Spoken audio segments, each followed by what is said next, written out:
योगा के हम अगर सुपरस्टार कहें बाबा रामदेव को तो ये गलत नहीं होगा। मतलब हिंदुस्तान में शायद ही कोई ऐसा हो जो बाबा रामदेव को नहीं जानता हो। तो उनसे हम योग की बात करेंगे। मनीषा कोइराला, बेहतरीन एक्ट्रेस जिन्होंने एक जानलेवा बीमारी को मात दिया और एक्टिंग दोबारा लौट आई हैं और बहुत एक्टिव हैं। कैसे उन्होंने ये तमाम चीज़ें अचीव की हैं, ग्लैमर की दुनिया में हेल्थ और फिटनेस को कैसे बरकरार रखती हैं, इन सब चीज़ों पे मनीषा से बात करेंगे। डॉक्टर कासलीवाल बताएंगे हमें तमाम जो बीमारियां हिंदुस्तान में फैल रही हैं उसकी वजह क्या है, लाइफस्टाइल प्रॉब्लम है या कुछ और वजह है उसकी, और न्यूट्रिशन के बारे में हम क्या करें, खाना पीना जो है हमारा वो कैसे सुधरे। योग से शुरुआत करें बाबा। तो आप ने योग जो है वो घर घर में पहुंचाया, इससे कोई इनकार नहीं है, और तमाम लोग योग कर रहे हैं। कम से कम कपाल भाती, सूर्य नमस्कार, ये तमाम चीज़ें सब लोग सीख गए, कम से कम जान गए। लेकिन क्या नौजवान जो हैं वो भी योग से जुड़े हैं? हम युवा की बात कर रहे हैं, यूथ फॉर चेंज है, तो यूथ जो है क्या आपसे जुड़ रहे हैं, या योग अभी भी कुछ उम्र दराज लोग ही करते हैं, या बड़ी मुश्किल से कोई मोटापा कम करने आ जाएगा तो, वरना नहीं? जो सदा युवा रहना चाहता है उसको योग करना चाहिए और जो योग करने वाला वो कभी बूढ़ा होता ही नहीं है। उसका देह भी बूढ़ा नहीं होता और उसका दिल भी बूढ़ा नहीं होता और उसका दिमाग भी बूढ़ा नहीं होता है। तीनों चीज़ें जवान रहनी चाहिए। और युवा जो है उसको स्पीड चाहिए। दरअसल उसको बहुत ठहरा ठहरा योग नहीं चाहिए। तो मैं कहता हूँ जो युवा हैं प्राणायाम करें तो थोड़ा स्पीड से कर लें। अब जो बूढ़ा आदमी है, बहुत उम्र दराज है, उसको हाइपरटेंशन है, हार्ट की प्रॉब्लम है, हर्निया है, बैकएक है, वीकनेस है, तो वो ऐसे करेगा।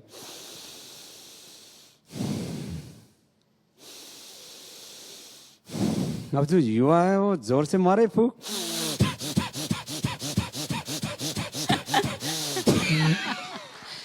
तो 1 मिनट में उसको पसीना आने लगेगा, सच कह रहा हूं आपको। जी जी। और उसके अंदर इतनी ऊर्जा आएगी कि वो दौड़ने लगेगा। उसका दिमाग भी एकदम खुल जाएगा। मतलब बूढ़े भी दौड़ वो रहे हैं, कहते हैं जवान तो दिमाग दौड़ेंगे की बत्ती जल जाएगी। दिमाग की बत्ती जल जाएगी। पर जो बड़े यंग लोग हैं वो बड़े आजकल जुम्बा करते हैं, पिलाटेस करते हैं, वो जिम ठीक है, जाते हैं। बात बताता हूँ। वो अब कपाल भाती करना है तो यू आप फास्ट कर ले। सब मन के पार जाना चाहते हैं। मैंने सुना है लोग नशा इसलिए करते हैं कि फिर वो सुध बुध खो देते हैं। योग भी कहता है मन के पार चले जाओ, योग चित्त वृत्ति निरोधा। तो योग से जब मन के पार जाते हैं तो वहां जीवन के नए द्वार खुल जाते हैं। और जब नशा में मन के पार जाते हैं तब अंधेरे में गुल हो जाते हैं। तो आपको योग जो है वो अच्छे हार्डवेयर भी देता है। देखो इधर मसल है बाबा के काफी। ये सब योग से आपने कभी कुछ और ट्राई नहीं किया है? योग से आपका हार्डवेयर भी अच्छा रहेगा हाँ। और आपका सॉफ्टवेयर भी अच्छा रहेगा। तो ये तमाम युवाओं के लिए संदेश है, हार्डवेयर और सॉफ्टवेयर जो आजकल के नौजवानों को समझ में आती यही भाषा, तो बाबा ने उन्हीं की भाषा में समझा दिया। आप तमाम पूरे भारत, मेरे साथ बच्चे भी होते हैं हाँ, और मेरे साथ जवान भी होते हैं, हाँ। और मेरे साथ जो बुजुर्ग जुड़ गए हैं, इंद्र देवता, उनसे वो जो यमराज है ना, यमराज, वो बड़े मुझसे नाराज हैं। ठीक है, आप किसी को जाने नहीं दे रहे हैं यहाँ से, ठीक है। मैं ये आपसे पूछ रही हूँ कि आपने योग को इतना अट्रैक्टिव बनाया है कि लोग, युवा जो हैं वो भी उससे जुड़ रहे हैं, आकर्षित हो रहे हैं। किसी भी तरह से युवा जो हैं वो कर सकते हैं योग। ऐसा नहीं कि बड़ा सीरियस किस्म की चीज़ है सिर्फ एक योग। तमाम तरीके से तेज कर लें, स्लो कर लें। हाँ, मैंने वो बहुत सरल भी है, बहुत कठिन भी है, हाँ। और बड़ा विचित्र भी है जी। तो जब मैं सीधा सीधा चलता हूँ तभी लोगों को लगता है कि बाबा जी बड़े तेज चल रहे हैं। और मैं उल्टा भी चलता हूँ, नीचे हाथ करके ऊपर पैर करके भी चलता हूँ। मैं कहता हूँ धीरे धीरे भी पेट हिलाओ और गोल भी हिला देता हूँ।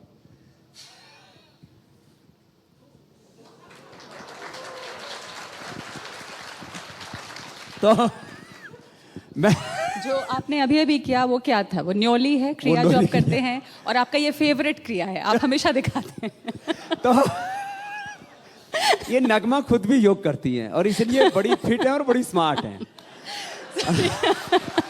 मैं आपसे एक बात पूछना चाहती हूँ बाबा, आप तमाम हिंदुस्तान के और नौजवानों की हेल्थ और फिटनेस का ध्यान रखते रखते आप जीन्स क्यों बनाने लगे? पतंजलि जीन्स आएगी, उसमें लोग और फिट बाबा जी धोती पहनेगा ना, सारा हिंदुस्तान धोती थोड़ी ना पहनेगा। नहीं, तो धोती पहनो तो स्वदेशी पहनो, लंगोटी पहनो तो स्वदेशी पहनो, जीन्स पहनो तो स्वदेशी, और जीन्स पहनो तो स्वदेशी पहनो, साड़ी पहनो तो स्वदेशी पहनो। और वैसे भी जीन्स का कपड़ा हिंदुस्तान में बनता है, हिंदुस्तान का पैसा हिंदुस्तान में रहे और हिंदुस्तान की सेवा में लगे। मैं तो कहता हूं, देखो मैं योग करूंगा, कर्म योग करूंगा, उसके बाय प्रोडक्ट में उद्योग भी खड़ा होगा और उससे भारत का जोग संजोग अच्छा होगा, भारत परम वैभवशाली बनेगा। तो फिर आपको भी हम कभी जीन्स में देखेंगे क्या? स्वदेशी होगी जीन्स हमको तो? देखो, जब छोटे बच्चे थे तब तो हमको पजामा भी ठीक से नसीब नहीं हुआ करता था। पजामा पहना जब सिलवाया था तब वो टखने के पास था और 3 साल के बाद वो घुटने के नीचे आ जाता था, क्योंकि हाइट बढ़ जाती थी, दूसरा पजामा खरीदने के लिए पैसे नहीं होते थे। तो हम लोग तो अभावों और संघर्षों में पले हैं, गाँव में पैदा हुए हैं, वहां तो हमने जीन्स के दर्शन ही नहीं किए थे। जी, जी। बात कोई, देखो मैं सब चीजें जो बना रहा हूं, कोई अपने लिए भी उसको मैं जो है अप्लाई करूंगा ऐसा तो नहीं हो सकता ना। मैं इनफर्टिलिटी के लिए दवाई बनाता हूं, तो जिनको प्रॉब्लम है वो खाएंगे। बड़े आप तो आपके दर्शक बड़े अच्छे हैं, इनको स्ट्रेस नहीं है किसी को। नहीं, सब आपको देख के खुश हो गए हैं। और अब मैं ब्लड प्रेशर के लिए मुक्तावटी बनाते हैं हम, डायबिटीज के लिए मधुनाशिनी बनाते हैं। जी। बहुत से लोगों की खेती उजड़ी पड़ी है यहाँ पर बैठे हुए हमारे, उनके लिए भी हम कुछ तेल बनाते हैं। आपने बात की अभी ब्लड प्रेशर की, डॉक्टर कासलीवाल इस मोड़ पे आपको जोड़ना चाहूंगी से कि हाइपरटेंशन एक बहुत बड़ी समस्या हिंदुस्तान के नौजवानों में उससे है। बड़ी समस्या आज डेंगू हो गया है। डेंगू भी हो गया, मैं डेंगू आऊंगी के बारे डेंगू में भी पर। बताता मैं डेंगू पर आऊंगी। हाइपरटेंशन की बात बाबा ने की, ये मुक्तावटी बना रहे हैं, पर हाइपरटेंशन दरअसल हिंदुस्तान में चाहे ओबेसिटी कहें हम, डायबिटीज कहें, हाइपरटेंशन एक बहुत बड़ी समस्या है नौजवानों में भी। इसकी वजह लाइफस्टाइल है, स्ट्रेस है क्या? नहीं, बिल्कुल ठीक कहा आपने। पहले तो मैं एनडीटीवी को धन्यवाद देना चाहता था कि आपने मुझे यहाँ बुलाया और आप जैसे ग्रेट पर्सनैलिटीज़ के साथ बैठा दिया। मैं तो शायद इस लायक भी नहीं हूँ।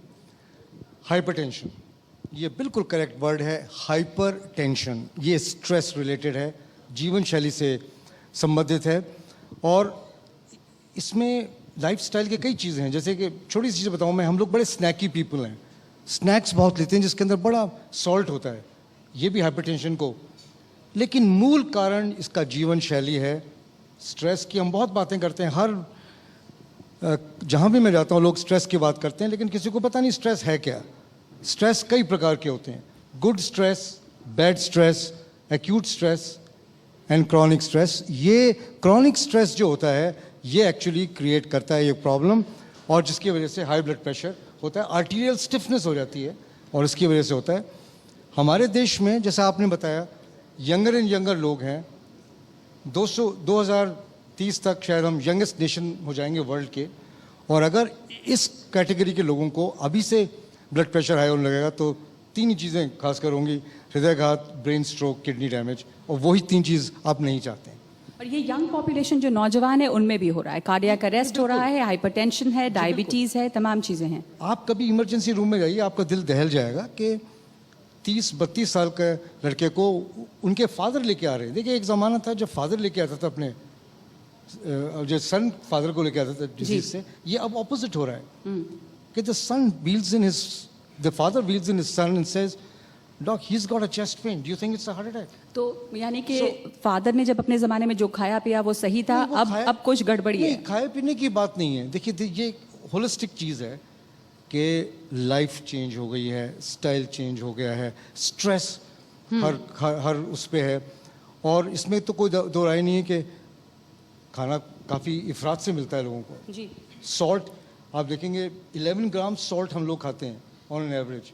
कितना खाना चाहिए? Less than 2.3 grams.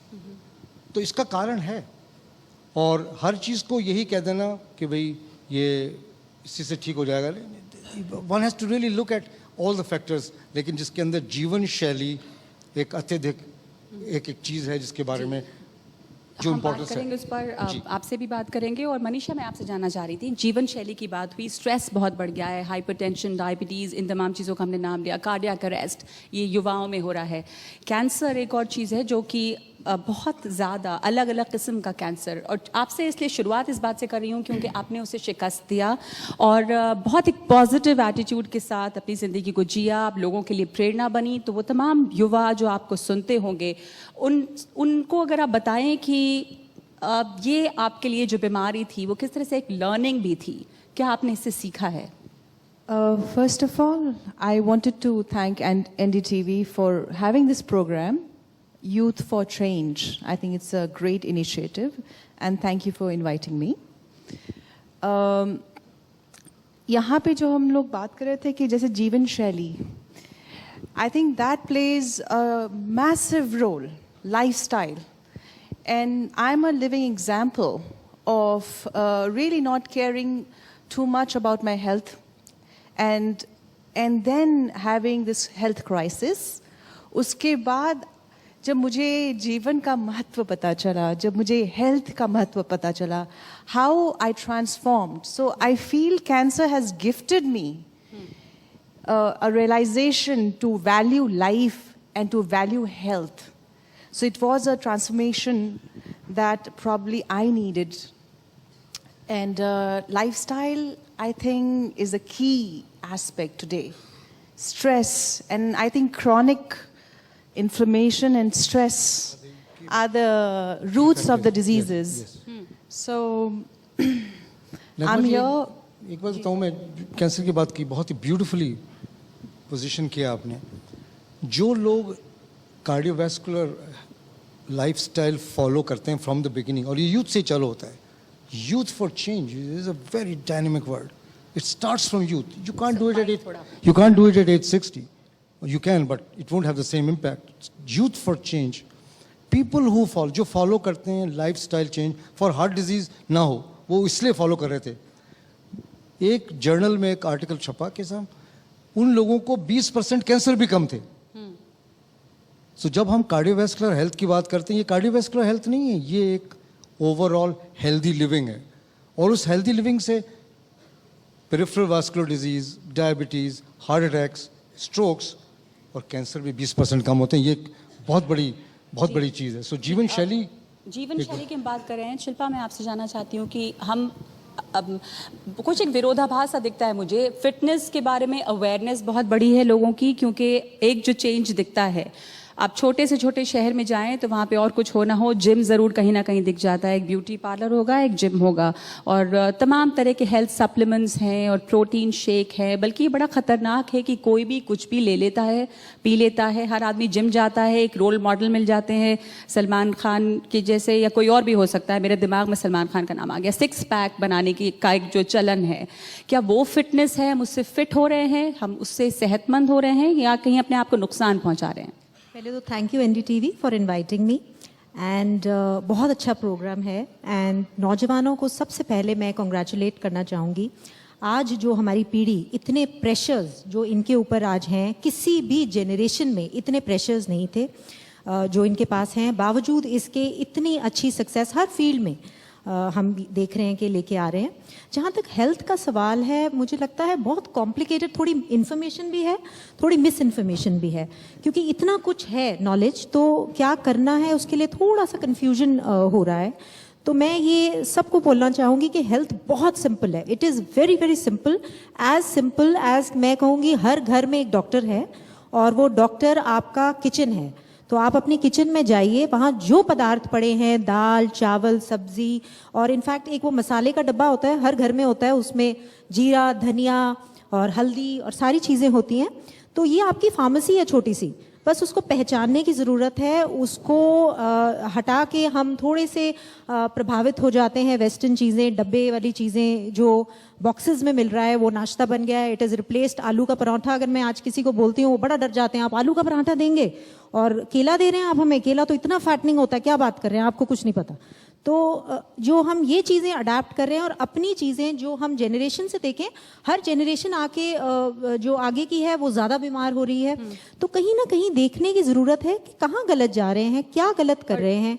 हम ऑलिव ऑयल आज सबके घर में है. शिल्पा, जो आपने जैसा कहा वो मैं आपसे पूछना चाह रही थी कि जो घर में है, या आलू का पराठा हो या घी हो, वो नुकसानदेह है। खास करके जो नौजवान हैं, उनको घी दिखाइएगा तो वो भाग जाएंगे, लेकिन ऑलिव ऑयल खा ज्यादा लेंगे। नुकसान रिफाइंड ऑयल मैं है। वही पूछ रही हूँ कि नौजवानों को ये पता नहीं है, शायद घी नहीं खाएंगे लेकिन ऑलिव ऑयल खा लेंगे, आज जो हम रोटी नहीं खाएंगे, आज किनोआ जो खा लेंगे। जीएम सीड से रिफाइंड ऑयल बन रहा है और उसमें जो केमिकल प्रोसेस से तैयार होता है उसमें इतने फ्री रेडिकल्स होते हैं, और इसके साथ साथ उसके जो औषधीय गुण हैं, एंटीऑक्सीडेंट्स हैं, वो उसमें खत्म हो जाते हैं। इसलिए आप 1-2 चम्मच घी खाएं, और उसको भी बिना गर्म किए खाएं। ऐसे पहले जैसे रोटी पे डाल के, दाल में डाल के ऐसे खाते थे, 1 से 2 चम्मच, तो आपको नुकसान नहीं होगा। मैंने तो 5-5 किलो घी महीने का खाया हुआ है अकेले पी के। और अगली बात मैं आपसे कहता हूं, जो बहन शिल्पा ने कही, आयुर्वेद का एक सूत्र है, बिनापि औषधैहि व्याधि पथ्यादेव निवर्तते, न तो पथ्य विहीन से भेषजानाम शतैरपि। आप बिना ही किसी दवा के अपनी बीमारी को ठीक कर सकते हो। और यदि आप पथ्य नहीं करते, माने राइटिंग नहीं करते, आपको क्या खाना क्या नहीं खाना, विरुद्धाहार, जो हमारे यहाँ स्वस्थ वृत्त, उसका पालन नहीं करते, जिसको लाइफस्टाइल कह रहे थे हमारे कासनीवाल जी। देखो, अब जैसे ब्लड प्रेशर की बात हो रही थी, मैं 90 से 99% लोगों का ब्लड प्रेशर पहले ही दिन ठीक कर देता और उनकी गोलियां बंद कर देता हूं। कुछ लोग कहेंगे बाबा तो बड़ा मूर्खता वाला काम करता है। आप कौन सी समझदारी का काम कर रहे हो, लोगों की जिंदगी पर गोली खिला रहे हो।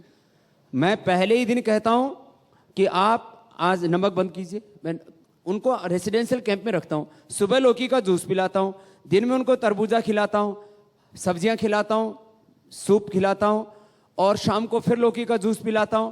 उनको अनुलोम विलोम कराता हूं, थोड़ा भ्रामरी और ध्यान शवासन कराता हूं।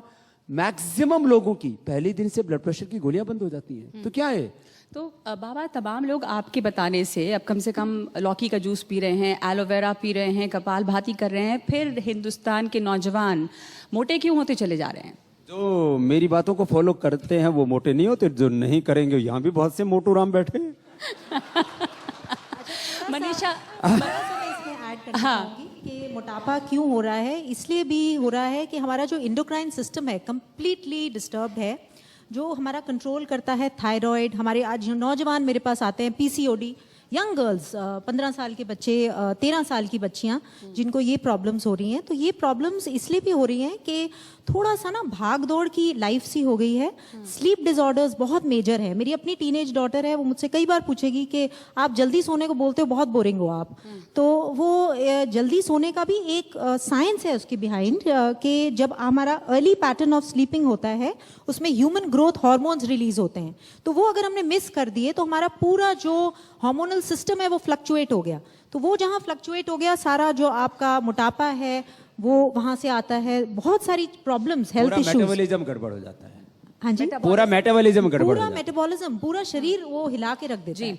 ठीक है। मनीषा, मैं डॉक्टर कासिफल आपके पास आ रही हूँ। मनीषा, मैं इसमें आपसे ये पूछना चाहती हूँ, हमने डाइट की बात की और घी से लोग भाग रहे हैं, पर फ्राइड चिकन खा रहे हैं, KFC खाते हैं, पिज्ज़ा खाते हैं, चीज़ खाते हैं। ये तमाम चीज़ें हैं जो डाइट फैड्स हैं, यानी कि ये अच्छा है, ये अच्छा नहीं है, जो घर में मिलता था वो ख़राब है। इसका बड़ा फैशन है और इसके पीछे स्टार्स भी हैं, क्योंकि आप कुछ एक चीज़ बता देते हैं कि किनोआ अच्छा है, ओट अच्छा है, ऑलिव ऑयल अच्छा है, कल कुछ और अच्छा हो जाता है। कभी नो कार्ब, कभी no fat, no high protein. इन चीज़ों को आप नौजवानों को समझाएं प्लीज़ कि फिटनेस क्या है, हेल्थ क्या है। बेसिकली जो हमारे एज ओल्ड परंपरा से जो हमारे घरेलू जो नुस्खे हैं, I think there are as old tested methods. And besides, even the world, even the Western countries are actually going back to our Indian and Eastern way of lifestyle and eating habits. So one is that, but I also want to add, because everybody is an expert here, I'm not an expert here, but because of my illness, I have been reading a lot. And I feel that human beings, to be healthy and to be in their optimal health, we need to look after our mental health, physical health, emotional health, everything all together, you know.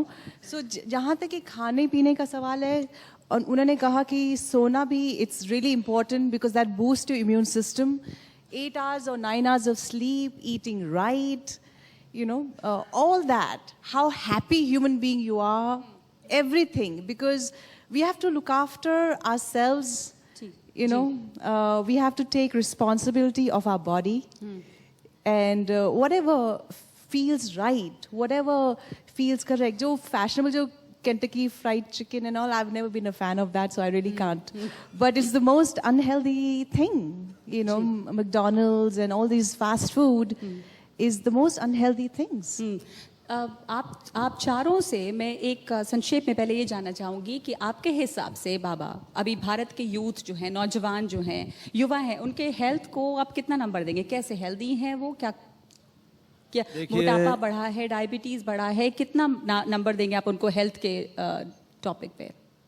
दरअसल जब आदमी की उम्र कम होती है तब उसको कोई बड़ी प्रॉब्लम नहीं आती है, इसलिए वो जो है ओबेसिटी को और लाइफस्टाइल में डिजीज जो आगे है उसको आने वाली है उसको ज़्यादा महत्व नहीं देता। सबसे पहले उसको मोटापा घेरता है, फिर मोटापा की एक फैमिली है पूरी, ब्लड प्रेशर है, फिर शुगर है, फिर नी पेन है, बैक पेन है, सर्वाइकल स्पॉन्डिलाइटिस है, फिर हाइपरटेंशन, हार्ट की प्रॉब्लम, ये सारी चीज़ें उसके साथ साथ जुड़ती चली जाती हैं। तो हिंदुस्तान के अलग अलग तरह के युवा हैं, एक गाँव का युवा है, माने भारत का युवा, एक इंडिया का युवा है, वो अलग अलग तरह से चीज़ों को सोचते हैं। थोड़े दिनों बाद में उनको सारा रिजल्ट उनकी आंखों के सामने आ जाता है, तब वो बाद में जब जागते हैं तब तक बहुत कुछ बिगड़ चुका होता है, बॉडी को वापस शेप में लाने में बहुत वक्त लगता है, और एक बार जो फैल गया फिर वो थोड़ा सा असर पाके फिर वैसे ही फैल जाता है। तो आहार और विचार, आहार हमारी बॉडी का रॉ मटेरियल है, कुछ भी हम खाते हैं तो वैसे ही शरीर से बाहर नहीं निकल जाता, वो अपना असर छोड़ के जाता है। रस, रक्त, मांस, मेद, अस्थि, मज्जा, शुक्र, माने इस पूरे शरीर का वो हिस्सा बन जाता है। एक बात।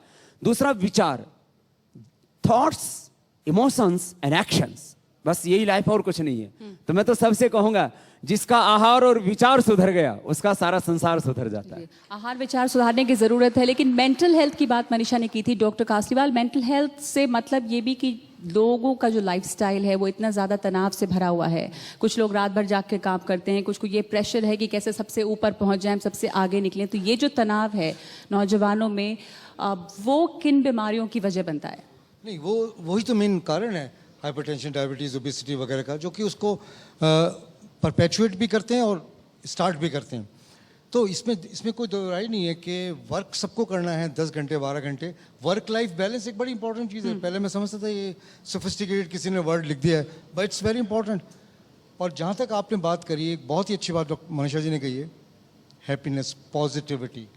आप देखेंगे हर क्षेत्र में, हर जगह आपको लोग मिलेंगे जो कि जिनका एटीट्यूड पॉजिटिव है, चेहरे पे खुशी होती है, 25 काम अटके हुए हैं पीछे, लेकिन दे आर ऑलवेज पॉजिटिव। और कार्डियोलॉजी में तो ये बहुत ही कॉमन है, because there are sick patients all around you. क्या प्रायोरिटी है, किसकी प्लास्टिक है, किसका, एक पॉजिटिव एटीट्यूड बहुत महत्व रहता है। वर्क लाइफ बैलेंस की डेफिनेट वैल्यू है, राइट। और एक चीज़ जो डॉक्टर अरोरा कह रही थी और मनीषा जी ने बोली कि स्लीप के बारे में, मैं जस्ट ऐड करूँगा कि जिनको स्लीप एपनिया है, खर्राटे बहुत आते हैं रात को, ये एक डिजीज़ इन इटसेल्फ है, अब रिकग्नाइज हो रही है। कई लेडीज़ आके कहती जी मेरे हस्बैंड तो बहुत अच्छे हैं, वो कभी भी सो जाते हैं, वो जहाँ देखो सो जाते हैं। क्यों? क्योंकि वो रात भर सो नहीं पाते, अपनी वाइफ को भी नहीं सोने देते, खैर खर्राटों की वजह से, लेकिन उससे ब्लड प्रेशर बढ़ता है, कार्डियोवैस्कुलर डिजीज़ बढ़ती है, और एक्सीडेंट्स होने की संभावना तो बढ़ती ही बढ़ती है, प्रोडक्टिविटी कम होती है, एक्टिविटी कम होती है। तो अगर आप उस चीज़ में हैं, और ये जो नींद की प्रॉब्लम है, नींद की बीमारियां हैं, उसकी वजह ये भी है मनीषा, आपको लगता है कि लोग गैजेट से, मैं गैजेट के खिलाफ बहुत नहीं हूँ पर बहुत फ़ैन भी नहीं हूँ कि आप सोते सोते भी तमाम तरह की कंप्यूटर और फ़ोन इसके पास में रखें, वो एक वजह है कि नींद की क्वालिटी लोगों की ख़राब हो रही है? I just want to say one thing, because आपने पहले कहा कि काफ़ी वर्क लोड हो जाता। I feel if you love your job, if you love what you're doing, you know, you can spend hours, but you don't feel tired and stressed out. So I would suggest people to choose that profession which they love to do. So it doesn't become like a burden. वो luxury पता नहीं कितने लोगों को मिल पाएगी। शिल्पा, मैं आपसे ये जानना चाह रही थी कि करीना कपूर हों या शिल्पा शेट्टी हों, ये तमाम लोग और बहुत सारे न्यूट्रिशनिस्ट, आपने भी कहा आजकल लोकल खाना, पारंपरिक खाने पे जोर दे रही हैं। हम युवा सुन रहे हैं, यहाँ पे भी बहुत लोग मौजूद हैं आपके ज़रिए। आप बताना चाहेंगी कि लोकल खाने को, ईट लोकल जो है वो कॉन्सेप्ट वो कितना हेल्दी है कि आप बाहर से विदेशों से कोई पैकेज्ड फूड खाएं जो आपके शहर में आपके आसपास, मतलब ये कि अगर आप नॉर्थ इंडिया में हैं तो वहाँ पे उगने वाली चीज़ें खाएं तो बेहतर है आपके लिए, एनवायरनमेंट के लिए। इसका महत्व क्या है लोकल खाने का? सबसे पहले तो ये हमें समझना पड़ेगा कि हमारी जो बॉडी है it is a self healing organism. उसमें सारी चीज़ें हैं जो खुद हील हो सकती हैं, सिर्फ उसको फूड देना है। तो आप उसको राइट चीज़ें अगर देंगे तो कोई हेल्थ की इशू आने वाली नहीं है। अब ये जो लॉजिक हमारा है लोकल ईटिंग का, तो ये तो हमें नेचर ने डिज़ाइन किया है। हमारे सामने जो चीज़ें हमारे आसपास उगती हैं वो हमारे लिए डिज़ाइंड हैं, तो दैट इज़ वाई वो यहाँ पे उगती है। अब हम 40 रुपीज़ की एक कीवी खरीदते हैं, बहुत खुश होते हैं, ये बड़ा हेल्दी है, इसमें सारी विटामिन सी है। 4 रुपए का अमरूद होता है, उसको हम नकार देते हैं साइड पे। पर मैं ये अपनी चीज़ों को हम वैल्यू करें, उस अमरूद में सारी औषधियाँ हैं, इनफैक्ट उसको हमें एक्सपोर्ट करना चाहिए और बताना चाहिए कि ये सबसे बड़ा सुपर फूड है, तो वो बहुत ज़रूरी है। सरसों से लहराता है हमारा देश, हम भागते हैं ऑलिव ऑयल के, सबके घर में ऑलिव ऑयल है, बहुत हेल्दी है। मस्टर्ड ऑयल में हम तो बड़े हुए हैं, मस्टर्ड ऑयल, देसी घी, ये सारी चीज़ें खा के क्यों हम इनको पिछाड़ के हम नई चीज़ें कर रहे हैं। इनफैक्ट वेस्ट में तो इन चीज़ों को सुपर फूड बना दिया गया है। और जो हल्दी है, मैं लंदन में थी और वहाँ पे हल्दी पे हमारी बातचीत हो रही थी, तो उन्होंने हमें से ये बात पूछी कि हल्दी को आप कैसे यूज़ करते हैं। हमने कैप्सूल बना के यूज़ किया और अभी रिसर्च हो रही है उसकी कि कैप्सूल में वो बॉडी पे ऑब्जॉर्ब करता है कि नहीं। तो हमारे पास तो इतनी अच्छी नॉलेज है कि उसको ऑयल के अंदर कुक करके तभी बॉडी उसको यूज अप कर सकती है, कैप्सूल फॉर्म में नहीं यूज करती। तो जो हमारे पास नॉलेज है उसको पीछे ना छोड़े, उसको पकड़ के रखें और इनफैक्ट अपने पेरेंट्स से, अपने ग्रैंड पेरेंट्स से कुकिंग की विधि सीखें। ये छूट ना जाए हमारे हाथ से कि ये जो चीजें मॉडर्न लाइफ है, पैकेज्ड फूड जो है, हम छोड़ रहे हैं वो दूसरे लोग पकड़ रहे हैं। अमेरिका में पकड़ रहे हैं टर्मरिक चीज़ें। लाते बड़ा क्रेज है इन दिनों, टर्मरिक लाते लोग पी रहे हैं कॉफी में डाल के। अभी मैं यूएस गया तो मेरे से बोले कि बाबा जी आजकल हम लोग गोल्डन मिल्क पी रहे हैं। गोल्डन मिल्क मैंने कहा गोल्डन मिल्क कहाँ से पीना शुरू कर दिया? बोले दूध में हल्दी उबाल के पी रहे हैं। तो एंटी कार्सोजेनिक फूड हो गया ना, अब तो जी। वो सुपर फूड बन गया बाहर जाके। तो हम यहाँ पे उसकी वैल्यू नहीं करते, बाहर जाके वो एक सुपर फूड है। तो अपनी चीजों को वैल्यू करें, जो आसपास उग रहा है वही सुपर फूड है, उसको समझें। मैं आपसे एक पूछ, आप तो यहाँ पे बहुत सारे पत्ते और गिलोय तमाम रखे हुए हैं, चिकनगुनिया का मौसम है, डेंगू का मौसम है, तो शायद दिल्ली में खास करके और बहुत सारे और शहरों में भी काफ़ी तबाही इससे मची हुई है, हम हर दिन न्यूज़ में कवर कर रहे हैं। तो आपके पास कोई इलाज? जो सबसे ज़्यादा लोग आज दिल्ली में तो ये जानना चाहेंगे कि हम कैसे बचें डेंगू से, चिकनगुनिया से। देखिए, डेंगू के ऊपर और चिकनगुनिया पर बहुत राजनीति हो रही है और रोज टीवी चैनलों की ब्रेकिंग न्यूज़ वही दिखती है। मैं साधारण सी बात करता हूँ। पहली बात तो ये है कि किसी रोग के बारे में इतना भय, आतंक सा मचा दिया जाता है, उसको मौत का पर्याय सा बना दिया जाता है, ठीक नहीं। हाँ, मैं कहता हूँ कि डेंगू और चिकनगुनिया ये यदि इनको ठीक से ट्रीट ना किया जाए तो फिर गड़बड़ होगा। लेकिन आदमी डेंगू से मरता कैसे? तो डेंगू से होने वाला बुखार से नहीं मरता, उसके लिए तो पैरासीटामोल और तमाम तरह की चीजें, बुखार तो उतर जाता है। तो फिर आदमी मरा कैसे? तो मरता है प्लेटलेट्स घटने से, मरता है ब्लड प्रेशर डाउन जाने से, मरता है जो है पल्स रेट नीचे जाने से, और मरता है लीवर खराब होने से। तो हम ये जो, जैसे हम कहते हैं कि गिलोय खाओ, अब ये गिलोय पूरे आपको एनसीआर क्षेत्र में सबसे ज्यादा मिलेगी, दिल्ली में सबसे ज्यादा मिलेगी। कहीं इसको गुर्च बोलते हैं, कहीं गड़ो बोलते हैं, कहीं तेपतेगा बोलते हैं, कहीं अमृता बोलते हैं, अमृतवल्ली बोलते हैं। पूरे हिंदुस्तान में ये होता है। और गिलोय से जैसे 3 से 4 लाख होने चाहिए हमारे प्लेटलेट्स, 3-4 हजार तक आ जाते हैं, पूरी बॉडी से ब्लड जो है लीकेज होने लगता है और आदमी मर जाता है। तो मैं गारंटी के साथ कहता हूं, मैंने ये एक्सपीरियंस किया और उसके पूरे साइंटिफिक एविडेंस मेरे पास में। आप एक दिन खाली पीजिए, एक दिन गिलोय पीजिए, एक ही दिन में आपका प्लेटलेट 3000 आ गया है तो 3 से 10-15 हजार तक पहुंच जाएगा गिलोय से। फिर दूसरा ये पपीते का रस, मैं कहता हूं अनार भी थोड़ा उसमें डाल लो तो आपका लीवर भी अच्छा हो जाता है। थोड़ा तुलसी लौंग आदि उसमें साथ में डाल लो तो गला खराब आदि वो भी ठीक हो जाता है। आप रेकमेंड करेंगे जिनका प्लेटलेट्स घट जाता है गिलोय खाएं, वो आप अपने पेशेंट्स को सजेस्ट करेंगे? ये तो मैं पहली बार सुन रहा हूँ, लेकिन नेचुरली इसमें ज़रूर कोई पावर होगी। नहीं सर, लेकिन एक बात ज़रूर है कि पहले जो आपने बात कही वो बिल्कुल सही कही कि इसको ऐसा बना दिया, हवा सा बना दिया। हवा सा बना दिया। पहली बात, इसमें 3 Ds होते हैं चिकनगुनिया और इसमें, कि फर्स्ट इज ड्रेन, कि आपके घर के आसपास जो भी ओपन वाटर है, क्योंकि अगर एक बंदे के हुआ है दूसरे के क्यों नहीं होगा? वही एडीज इजिप्शियाई फीमेल काट के दूसरे को कन्वे करेगी।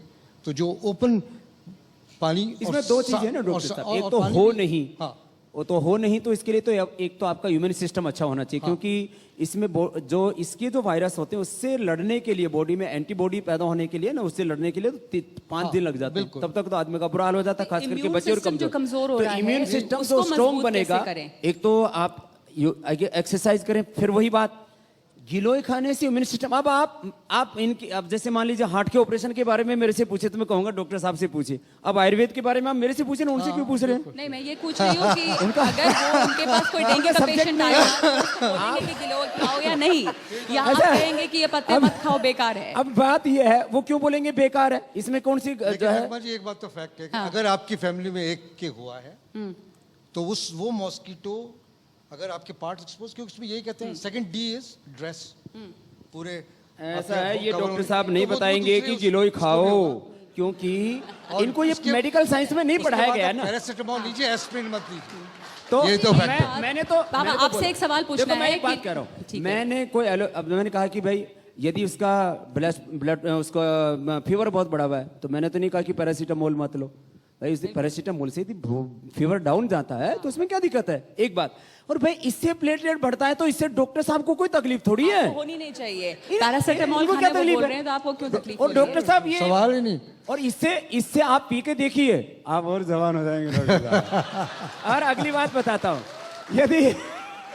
यदि मैं मजाक नहीं कर रहा हूँ, एक बात एकदम आपसे सीरियस पूछना बात चाह कर रही रहा हूँ हूँ। कि लोगों में जो इतनी बीमारियां बढ़ रही हैं, देखो, सीरियसली इम्यूनिटी इतनी कम क्यों हो रही है? आपको क्या लगता इम्यूनिटी है? कम होने में वही सारी बातें आती हैं, लोगों को नींद अच्छे से नहीं आती है, लोगों के थॉट्स अच्छे नहीं है, स्ट्रेस लेवल बहुत बढ़ा हुआ है, less physical activity and stress, over eating, ये बड़ी प्रॉब्लम्स है। तो आपको थोड़ा सा खुश रहना पड़ेगा और अपने आप को जैसे खूब दिमाग लगाओ। जैसे मैं भी रात को सोता हूँ 1 मिनट नहीं लगता मुझे सोने में, सोचा और सो गए, ठीक है।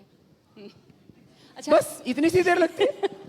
और देखो मैं आपको बता रहा था, ये थोड़ा इसको सीरियसली लीजिए, गिलोय, एलोवेरा, ये पपीते के पत्तों का रस और अनार, व्हीट ग्रास सच में आदमी के लीवर को फेल होने से बचा लेते हैं, उसके ब्लड प्रेशर बहुत को सारे नॉर्मलाइज लोग ये भी करते हैं, जानना हार्ट चाहेंगे बीट को कि अच्छा मोटापा करते जो हैं। एक बड़ी समस्या है और डेंगू, जो डायबिटीज बड़ी डेंगू से समस्या है। बचा लेते हैं। अभी डेंगू से तो मर रहे हैं, उनकी तो थोड़ी खबर ले लो। हाँ। दूसरा, चिकनगुनिया में लोगों के जोड़ जाम हो जाते हैं, हाथों में सूजन आ जाती है, बहुत बुरी हालत होती है, उससे बहुत परेशान होते हैं। तो थोड़ा उनको दूध में हल्दी दे दो, शिलाजीत दे दो, थोड़ा चंद्र प्रभावटी पुनर्नवादी मंडूर दे दो, तो आदमी ठीक हो जाएगा। अब अगली बात पूछिए आप। अगली बात ये पूछ रही हूँ कि डायबिटीज से आप भारत का इलाज कैसे करेंगे? हम डायबिटीज कैपिटल हैं दुनिया के, क्या बताएंगे आप उनको इसके लिए? में जो हमारे बीटा सेल्स हैं वो डीजनरेट हो जाते हैं, तो शुगर को हमारी बॉडी ठीक से डाइजेस्ट नहीं कर पाती। हमने देखा है, देखो अलग अलग इसमें ओपिनियंस हो सकते हैं, और मेडिकल साइंस तो अभी शरीर विज्ञान के बारे में, बॉडी ब्रेन और ह्यूमन सिस्टम है, पूरा स्ट्रक्चर है, उसके बारे में 1 से 4% जानता भी। तो जो ये कहता है कि जितना हमने जान लिया उतना ही विज्ञान है, तो इससे बड़ा अज्ञान कोई नहीं हो सकता। तो आगे बढ़ते रहो। डायबिटीज के लिए आसन कपाल बताइए। भाती में पेनक्रियाज की बीटा सेल्स, फिर दूसरा मंडूक आसन। अब यहाँ तो आपको नीचे करने के लिए तो लेके नहीं आई, तो इसमें आगे झुकते हैं ऐसे जी, इससे ये पेनक्रियाज एक्टिवेट होता है। तो मंडूक आसन और कपाल भाती कर लें, साथ में गिलोय का रस पी ले, थोड़ी और खीरा करेला टमाटर का जूस पी ले, तो उससे निश्चित रूप से डायबिटीज कंट्रोल में आती है। बाकी थोड़ा सा तो लाइफस्टाइल में चेंज तो करना ही पड़ेगा आपको। जो आर्टिफिशियल शुगर है उसके बजाय थोड़ा बहुत नेचुरल शुगर, जैसे फ्रूट्स के रूप में है, चाहे खजूर है, चाहे मुनक्का है, थोड़ा ऐसे लेते हैं। मैं लोगों से पूछूंगी, यहाँ पे बहुत सारे लोग हैं जो बाबा रामदेव का इंतजार कर रहे हैं। हृदय सवाल पूछना चाहते हैं। हृदय, माइक वहां पर देते हैं, उसके हृदय के सवाल। बाबा जी, पहले तो आपको बधाई, आप बहुत बड़े मार्केटमैन भी हैं। दवा बेचने के साथ साथ, दवा बताने के साथ साथ उसकी मार्केटिंग कैसे करते हैं वो भी आप बताते हैं। अरे ये और मेरे दूसरा- घर, नहीं, बस मैं छोटा ये तो रखूंगा पूरे अपना। हिंदुस्तान में लगी है, कोई बाबा थोड़ी भी। अरे आपने इसे चबा के भी दिखाया है, मैंने देखा है प्रेस कॉन्फ्रेंस में, आप इसे चबा के भी दिखाते हैं। मैं आपसे सवाल ये पूछ रहा था कि जो एक मैगजीन में फोटो छपी थी आपकी, जिसमें आपने अपना पूरा हार्डवेयर सॉफ्टवेयर दिखाया था फ्रंट पेज में, वो फोटो भी क्या आपकी मार्केटिंग का हिस्सा थी? या दूसरा सवाल मेरा ये है कि आप जो कुछ वक्त पहले तक ब्लैक मनी के बारे में बहुत बोलते थे, वो चीज कहाँ खो गई? वो भी क्या किसी उसमें खो गई है योगासन में? अभी दो बातें। तो चलो दूसरा पूछ लो। यही दो बातें। पहला ये कि वो जो फोटो आपने छपवाया था मैगजीन में, वो क्या कोई स्ट्रेटेजी के तहत था? और दूसरा, ये जो ब्लैक मनी के बारे में अब आप क्यों मैं नहीं बोल- कोई काम स्ट्रेटेजी से नहीं करता हूं, मैं फक्कड़साई से काम करता हूं। चलिए। और मैंने तो सच बात यह है कि यदि वो इंडिया टुडे ग्रुप के कोई लोग होंगे तो मैंने तो मना किया था, तुमने क्या छाप दिया, तो मैंने वो फोटो छपवाया नहीं, अब वो ट्रेंड चल पड़ा और फिर पता नहीं क्या क्या ब्रांड बन गया। अगली बात, अभी काला धन वाला मामला हमने, आज मोदी जी का जन्म दिवस भी है, उनको हमारी सबकी बहुत बहुत बधाई, वो देश के लिए बहुत अच्छा करें, कुछ ऐसा करें कि जिससे कि ये देश उनको हमेशा के लिए याद रखे और वो देश के सबसे कामयाब प्रधानमंत्री बने। बहुत बहुत सी बातें, हमने काला धन वाला मुद्दा मोदी जी के ऊपर ज्यादा छोड़ दिया है, काला मन ठीक करने का मुद्दा ज्यादा ले लिया है। तो आप लेकिन काला मन ठीक करते करते आप फास्टेस्ट ग्रोइंग एफएमसीजी बन गए हैं, इतनी तेजी में है कि कई बार आपके प्रोडक्ट्स जो है मैन्युफैक्चरिंग डेट के पहले बाजार में आ गए, उससे भरोसा नहीं टूट रहा लोगों का। ऐसा देखो, पतंजलि की स्पीड ना 100-200 की है। देखिए 15,000 लोग काम करते हैं, कभी किसी को से कोई त्रुटि होगी तो हम उसको तुरंत, वो मुश्किल से 150 किलो कोई चीज ऐसी थी पैकिंग में, उसको तुरंत हमने वापस ले लिया। तो एरर जो है कहीं पर भी आ सकता है। बिल्कुल। आपके भी कई बार न्यूज चैनल चलते चलते हम सब गलती करते हैं, आप गलती मान रहे हैं, ये अच्छी बात है। अगला गलती मान सवाल, लेनी चाहिए यदि कोई गलती हो जाए।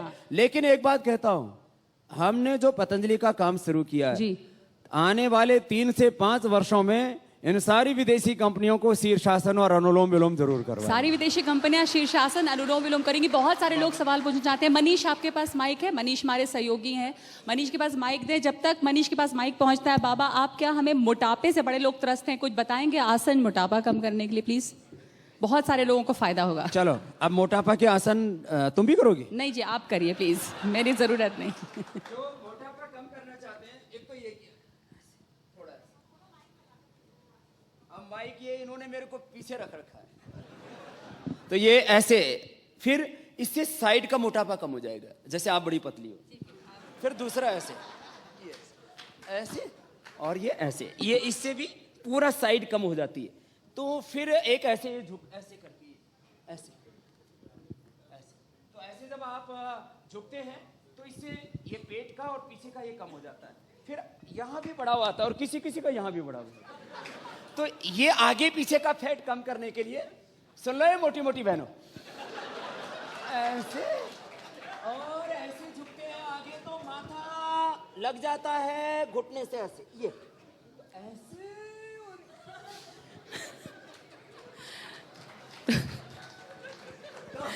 बाकी जैसे ये तो मैंने आपको खड़े होकर के 4 पोस्चर बताए, ऐसे ही बैठ करके जो है आराम से बैठ सकते हैं ना, ऐसे बैठ करके, और ये ऐसे ऐसे घुमा दे, ये तो कोई भी कर सकता है। ऐसे ऐसे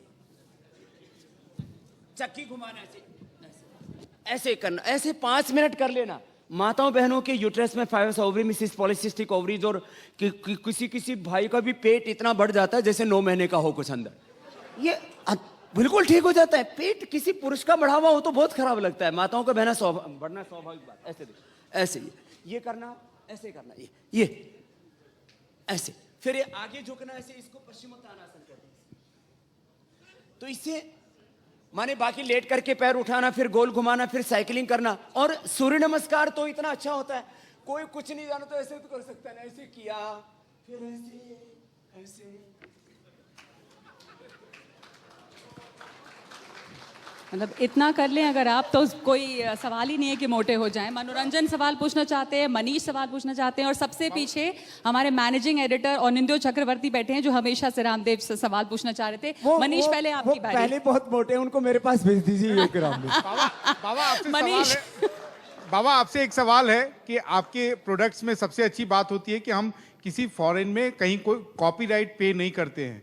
दूसरी बात है कि आप जितना फास्ट एक्सपैंड कर रहे हैं, जैसे आप बोलते हैं कि आप हर्बल प्रोडक्ट्स करते हैं, तो डाबर, आयुर्वेद, जो वैद्यनाथ जैसी कंपनियां थी, उनका कहना था कि जो बाजार की रिक्वायरमेंट है उतना हर्बल वो सोर्स नहीं कर पाते हैं। तो आप इतना ज़्यादा इतनी फास्ट कैसे सोर्स कर पाते हैं? तीसरी बात है कि आप बोल रहे हैं कि आप जीन्स बनाने जा रहे हैं। मेरा ये कहना है कि आजकल हम लोगों के देश में खेल की दुर्गति को लेकर काफ़ी डिस्कशन हो रहा है। तो बाबा आप काला धन नहीं ला पाए, तो आप ये क्यों नहीं प्रण करते हैं कि हम ओलंपिक में जो है, जो आपका पतंजलि है, वो हमें 4 सालों के बाद जो है कुछ गोल्ड मेडल दिलवा देगा या सिल्वर मेडल दिलवा देगा? मनीष वो सवाल शायद भूल ना जाए। मनोरंजन का भी एक सवाल है इसके बाद। पहली बात तो ये है कि हमने देश में कई हजार एकड़ जमीन पर एलोवेरा लगवा दिया है, और जिस बंजर जमीन पर कोई एक गेहूं का दाना नहीं होता था, एक कोई चावल का दाना नहीं होता था, 1 एकड़ जमीन पर हम 1 से 1.5 लाख रुपए का हम एलोवेरा का पेमेंट दे रहे हैं। और एक किसान जिसके पास में कोई खेती लायक सिंचित जमीन नहीं थी, वो भी लखपति और करोड़पति हमने बना दी है। एक बात तो हमारे पास इस समय करीब 2000 टन एलोवेरा हम लोग कंज्यूम कर रहे हैं। आगे क्योंकि 1 साल में तैयार हो जाता, तो आने वाले 3 सालों में हम 5000 टन प्रतिदिन एलोवेरा ले लेंगे, उसके लिए तैयारी कर रहे हैं। ऐसे हमको करीब 5000 टन आंवला चाहिए, हजारों टन गिलोय चाहिए, तो इसको हम लगवा रहे हैं लोगों से। हमारे पास बहुत बड़ा नेटवर्क है, इसलिए इसकी कोई प्रॉब्लम नहीं होगी। हिंदुस्तान बहुत बड़ा देश है, करीब 50 करोड़ एकड़ इसमें लैंड है। आपको एक अच्छा विजन चाहिए और आप ठीक से प्रबंधन करना जाने तो कुछ भी असंभव नहीं है। वक्त बहुत कम है। मनोरंजन, एक सवाल आपका। और जो आपने खेल का प्रश्न पूछा, देखिए खेल के लिए मैं भारतीय खेलों का समर्थक हूं। मैं कबड्डी है, कुश्ती है, बहुत से खेल हैं। आप भी करना चाहें तो यहीं आपको दाव लगा के दिखा सकता हूं। तो मैं अच्छे खिलाड़ी देश में बने, उसके लिए हम पूरी तरह से इसके लिए बहुत जल्दी आप देखेंगे वर्ल्ड का बेस्ट स्टेडियम आपके एनसीआर क्षेत्र में हम बना करके देंगे, और हिंदुस्तान के 1-2 नहीं सैकड़ों मेडल आए। मतलब कि आप ऐसा इंफ्रास्ट्रक्चर क्रिएट करके देंगे, साधारण लोग, गांव के लोग उनको अवसर देंगे। चलिए, आयुर्वेद से आगे बढ़ के पहले तो आप जीन्स के बाद खेल का स्टेडियम, कुछ बचेगा आपके लिए? अब हम बिजनेस आसन भी बताइएगा इसके बाद क्या होगा। एक चीज मनोरंजन। बचा हुआ है बाबा, जो दाल की किल्लत है, आप लगता है इंडिया के सबसे बड़े किसान बन गए हैं। आपने कहा कि इतनी एकड़ में आप वो पत्ते उगाते हैं, तो दालों के बारे में क्यों नहीं सोचा? जो दाल की इतनी किल्लत चल रही है, विदेश से मंगाना पड़ रहा है। ये मनोरंजन जी, मनोरंजन बाबा कहते हैं उनको सब यहाँ भी। मनोरंजन जी, दरअसल दाल का खेल, दाल में काला हो गया है, घोटाला हो गया। कैसे? ये जो रियल एस्टेट इंफ्रास्ट्रक्चर में जो लोग थे ना, इधर तो कहते हैं मंदी आ गई, और फिर इन लोगों ने क्या किया, दालों को खरीद लिया। सबसे बड़े जमाखोर दालों के ये रियल एस्टेट और इंफ्रास्ट्रक्चर वाले हैं। इन्होंने हल्दी को भी ऐसे ही एक साथ बल्क में खरीद करके इकट्ठा करना शुरू कर दिया, सरसों को भी। तो दालों में, तेलों में, इनमें जो तेजी आ रही है, उसका एक कारण तो ये। दूसरी बात ये है कि इस दिशा में हमने अभी काम शुरू किया है। हमने दाल भी अभी उपलब्ध करानी शुरू की, और आपकी जानकारी के लिए हमने 1 रुपए का भी उसमें प्रॉफिट नहीं कमाया है। कभी कभी हम इतने डाउन हो जाते हैं, दाल की रेट बड़ी दिक्कत होती है। तो आगे चल करके अगले साल तक कुछ हम ऐसा प्रबंध जरूर कर देंगे जिससे कि दालों की भी महंगाई ना बढ़े, पतंजलि उसमें कंट्रीब्यूट करेगा। ठीक है, अब आखिरी सवाल एक ऑडियंस में लेना चाहती हूँ, हेल्थ से जुड़ा हुआ। क्या किसी का कोई सवाल है यहाँ पे? एक सवाल इधर। सवाल नहीं, एक छोटा सा अनुरोध है बाबा। आपके गिलोय, एलोवेरा, पपीते का पत्ता, इसकी वजह से कई लोगों की जान कई जगह बचती है, लेकिन एक समस्या आती है, कई बार ये चीज़ें मिलती नहीं हैं।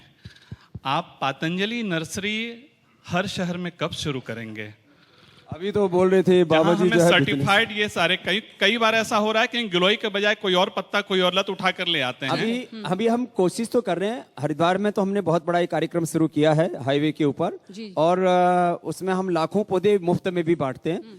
बाकी आगे हमारा ये विचार है कि सच में छोटी छोटी नर्सरियां हम डेवलप करेंगे जरूर ऐसी। तो अभी तो थोड़ा वक्त लग जाएगा, दिल्ली में काफी है, थोड़ा पहचान लेंगे तो मिल जाएगा ना। थोड़ा एंटी होगा ये आपके प्रोडक्शन के। माफ कीजिएगा, काउंटर क्वेश्चन या उसके आगे के कमेंट का वक्त इसलिए नहीं क्योंकि बार बार मुझे कहा जा रहा है कि वक्त हो गया है, पर मैं आखिर में आपसे, आप लोगों से, तीनों से ही जानना चाहती हूँ कि आपके हिसाब से मनीषा, अगर हम हेल्थ की बात करें और युवाओं की बात करें, तो हिंदुस्तान के युवाओं के लिए आपके लिए सबसे बड़ा कंसर्न क्या है हेल्थ के फील्ड में? I think what we need to do, or what is happening now, is this awareness about health issue, which the media has started, you guys have started. I think it's a great initiative. और हमको और we need to educate more, we need to bring out more issues about, it's no longer, it's in fashion to be healthy and fit.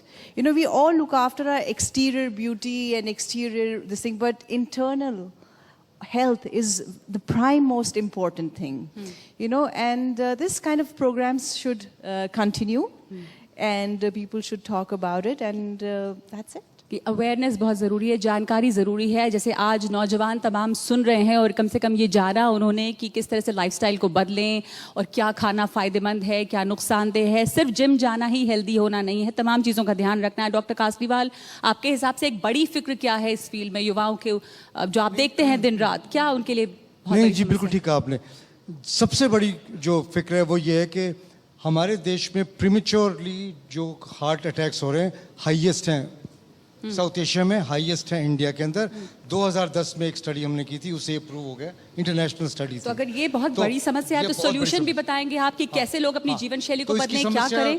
कुछ तो बाबा जी ने बताई है, रोज योग करें। लेकिन रोज योग करें कार्डियक अरेस्ट के नहीं, बचने लेकिन के लिए। सबसे इंपॉर्टेंट चीज ये है कि मेन ओवर 25, वेमेन ओवर 30 कम से कम एक बेसिक चेकअप जरूर करवाइए। आपको नहीं पता पड़ेगा कि आपका एलडीएल कोलेस्ट्रॉल 190 है, आपको नहीं पता पड़ेगा कि आपकी नाभि के ऊपर जो अपन वेस्ट सर्कमफ्रेंस रहते हैं 90 से कम है। बॉडी चेकअप जरूर करवाते हैं। एक बेसिक चेकअप जरूर कराइए and then be positive, be focused, we can fight against this manage. Shilpa, आपके हिसाब से एक बड़ी समस्या और दूसरे सोल्यूशन, अगर आपको लगता है कि ये बड़ी समस्या है तो उसके लिए किस तरह युवाओं को आप क्या संदेश देंगी, क्या बदले वो अपनी लाइफस्टाइल में? युवा ही नहीं, मेरे को लगता है सबको सोचने की ज़रूरत है कि हम जो काम कर रहे हैं, जो अचीवमेंट्स हमें मिल रही हैं, जो हम सारा दिन भाग दौड़ रहे हैं, वो किस लिए कर रहे हैं? अल्टीमेटली इसको एंजॉय करना है ना। तो अगर हेल्थ ही नहीं रहेगी तो एंजॉय कैसे करेंगे उसको? दवाइयाँ पकड़ के हाथ में बैठे होंगे तो उसको एंजॉय नहीं कर पाएंगे। आज हम मोबाइल कौन सा खरीदते हैं वो बड़ा ज़रूरी है, नेटवर्क कौन सा है वो बड़ा ज़रूरी है, गाड़ी उसमें तेल कौन सा है वो भी बहुत ज़रूरी है, लेकिन अंदर क्या डालेंगे वो सबसे ज़्यादा अब्यूज़ किया जाता है कि हम खाना क्या डालें। तो कोई भी पदार्थ जो पकड़े, पैकेट का, चिप्स का, कुछ भी चीज़, तो सोचें ये अपने अंदर डाल रहे हैं, ये कोई वो थोड़ी ना कि कुछ भी हम सोचें हम अंदर डालेंगे और उसका असर कुछ होने वाला नहीं है। वेस्ट बास्केट नहीं है आपका शरीर कि आप कुछ भी डालते जाएं, हाँ सोच जी। के खाएं कि क्या खा रहे हैं। और दूसरा इसका एक मैं ये एडवाइस सबको दूंगी कि हफ्ते में जैसे 7 दिन है उसमें से 6 दिन हम घर का सिंपल खाना खाएं, जो दाल चावल सब्जी जो सिंपल घर का खाना है। जी। एक दिन बाहर भी खाएं, एक दिन थोड़ा सा एंजॉय करें, अपने आप को ब्रेक दें, लेकिन 6 दिन अगर हम घर का खाते हैं तो कोई तकलीफ होने वाली नहीं है। जी, और कल्मिनेशन ऑफ हेल्थ है कि सब चीज़ें आप कीजिए। अपना स्लीप पैटर्न बहुत ज़रूरी है, एक्सरसाइज बहुत ज़रूरी है, and food is very important. 100% आप जो हैं वो जो आप खाना खाते हैं आप वो हैं, तो उस पर थोड़ा ध्यान लिखने की ज़रूरत है। जिस तमाम नौजवान जो सुन रहे हैं इस बात को ध्यान से सुने कि जो आप खा रहे हैं, जो पी रहे हैं, जिस तरह आप रह रहे हैं वही आप बनेंगे। सिर्फ सुंदर तभी दिखेंगे जब जो आपके अंदर जा रहा है उस पर भी आप आपका ध्यान जो देंगे। सेल है वो 1 महीने में रीजेनरेट होता है, तो आप जी। इमेजिन कीजिए आपके पास कितनी फूड की और ताकत है। आखिरी शब्द, आखिरी मंत्र बाबा रामदेव बताएंगे हमें कैसे हिंदुस्तान फिट होगा, फैट नहीं। देखिए 20 मिनट सुबह कोई भी, या तो दौड़ लगा लो या दंड बैठक लगा लो या जिम कर लो, जो आपको अच्छा लगे वो कर लो। 20 मिनट इतनी तेजी से एक्सरसाइज करो। ये यंगस्टर्स के लिए बोल रहा हूँ, हाँ, जिनकी उम्र ज्यादा होगी वो ये फॉलो मत करना। इतनी तेजी से एक्सरसाइज करो कि पूरा शरीर पसीने से तरबतर हो जाए। 20 मिनट जो तेज एक्सरसाइज कर लेगा उसको जिंदगी में blood pressure, sugar, obesity, arthritis, depression, insomnia कोई प्रॉब्लम नहीं होगी। तो एक बार 20 मिनट इतना तेजी से व्यायाम करें कि आप पसीने से नहा लें, तरबतर हो जाए। एक बात। दूसरी बात, यूथ फॉर चेंज आपने टॉपिक रखा है, तो खाली हेल्दी होकर के मत जीना, वेल्दी होकर के भी जीना। हेल्दी होकर के तो झोटा भी जीता है, झोटा समझते हो? नहीं तो हेल्दी होंगे तो वेल्दी होंगे, पुरानी कहावत है। इसलिए खाली मस्टंडे होकर के मत जीना, तो हेल्दी भी रहो और अपने हेल्थ को, अपने नॉलेज को, आप साइंस, टेक्नोलॉजी को, स्किल को वेल्थ में कन्वर्ट करो। हेल्दी बनो, वेल्दी बनो और अपने पैरों पर खड़े हो, विदेशी कंपनियों की बैसाखियों पर खड़े मत हो। अपने आप वेल्थ क्रिएट करो, अपने आप ब्रांड क्रिएट करो और अपने भीतर का जो असीम ज्ञान, अनंत जो हमारे भीतर संवेदनाएं और सामर्थ्य हैं उसको जागृत करो। मैं भी एक अनपढ़ माँ बाप के घर में पैदा हुआ हूं, लेकिन मैंने कभी अपने आप को दीनहीन, दुखी, दरिद्र नहीं माना। मैंने माना कि भगवान ने इस धरती की सबसे सुंदर रचना को मेरे साथ जोड़ा है। Human being is the ultimate creation of God on the earth. तो हम अपने आप को उस भगवान की श्रेष्ठ रचना में इतना सुंदर बनाएं कि हम दुनिया में सबसे सुंदर दिखें, सबसे स्वस्थ दिखें, सबसे समृद्ध दिखें और हमारे द्वारा ये भारत दुनिया में सबसे ऊंचाई पर आपने पहुंचे। ये शुभकामनाएं। युवाओं को हेल्दी रहने का तो आसन बताया, वेल्दी रहने का भी बताएंगे आसन कोई है? बहुत लोग जानना चाहते हैं। वेल्दी होने के लिए सबसे पहले आपका नॉलेज बहुत हाई क्वालिटी का होना चाहिए। और दुनिया में सबसे पहले आप सोच सके, और सोच ही नहीं सके, अपने उस सोच को आप एग्जीक्यूट कर सके। तो नॉलेज, मैंने कहा, वो साइंस में, टेक्नोलॉजी में, स्किल में और वेल्थ में तभी कन्वर्ट होगा जैसे आपकी सोच है, फिर आप अपने आप को बचा के ना रखें, उसमें पूरा झोंक दें, तो फिर उसका परिणाम इतना बड़ा आएगा कि थोड़े दिनों में आप जब अपने पूरे नॉलेज को शिखर पर लेकर के जाएंगे, पूरा पुरुषार्थ करेंगे, तो चारों तरफ आपके समृद्धि का साम्राज्य खड़ा हो जाएगा। जी जी, ये मैंने देखा है। लोग मुझसे कहते हैं बाबा इतना बड़ा एम्पायर, जैसा मैंने कहा आपने भैया किया। हमको एम्पायर नहीं पता, हमको इतना पता, हमने योग और कर्मयोग किया, ये एम्पायर तो बाय तो फिर प्रोडक्ट के रूप में खड़ा हो इसी गया। आखिरी सेंटेंस के साथ मैं खत्म करूंगी कि योग और कर्मयोग साथ साथ करते रहें, हेल्दी भी बनेंगे और वेल्दी भी, तो फिट भी रहेगा इंडिया और वेल्दी भी होगा। बहुत बहुत शुक्रिया आप तमाम लोगों का, और आप तमाम लोगों का इस कॉन्क्लेव में शामिल होने के लिए बहुत शुक्रिया। एनडीटीवी का भी बहुत बहुत धन्यवाद यूथ फॉर यंग के लिए।